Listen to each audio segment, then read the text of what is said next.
Parliament ఎన్నికలు దగ్గర పడుతుండటంతో BJP party పసుపు రైతులతో రాజకీయాలు చేస్తుందని, మరోసారి పసుపు రైతులను మోసం చేసే ప్రయత్నానికి చేస్తుందని Nizamabad rural MLA doctor Bhupathi Reddy మండిపడ్డారు. తమ ప్రభుత్వం పసుపు రైతులను 12,000 మద్దతు ధర ఇస్తామని ప్రకటించిందని, అలా బీజేపీ హామీ ఇవ్వగలదని ప్రశ్నించారు. మరోవైపు బీజేపీ పార్టీ బీసీ జనగణన చేయాలని డిమాండ్ చేశారు. ఇక అసలు బీజేపీ బీసీ జనగణనకు అనుకూలమా కాదా చెప్పాలని డిమాండ్ చేశారు. మా ఉర్దూ అకాడమీ చైర్మన్ గారికి సన్మానించడం జరిగింది.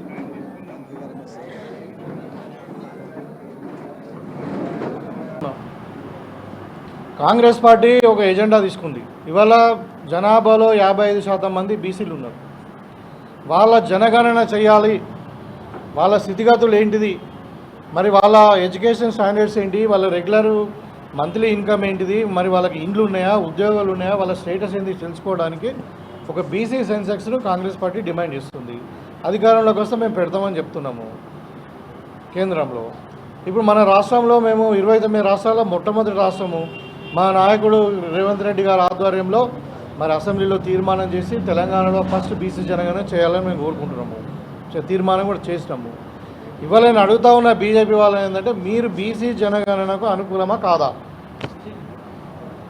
అనుకూలమైతే ఇవాళ పెట్టండి, మీ ప్రభుత్వం మీదే ఉంది. అనుకూలం కాకుంటే చెప్పండి. ఎందుకంటే ఇప్పుడు చెప్తా ఉన్నారు, అరవింద్ అంటున్నాడు నేను బీసీ, మోడీ గారు అంటున్నారు నేను బీసీ అంటున్నారు. మరి బీసీ జనగణన చేయడానికి మీకేం ఇబ్బంది ఉంది? కాంగ్రెస్ పార్టీ డిమాండ్ చేసి ఒక ఎజెండాలు పెట్టినాము, మీ స్టాండ్ చెప్పండి. మేము కాంగ్రెస్ పార్టీ తరఫున మేము అడుగుతూ ఉన్నాం, ఇవాళ అధికారంలో మీరే ఉన్నారు, రైతుకు గిట్టుబాటు ధరకు చట్టబద్ధత చేయండి, దాన్ని లీగలైజ్ చేయండి.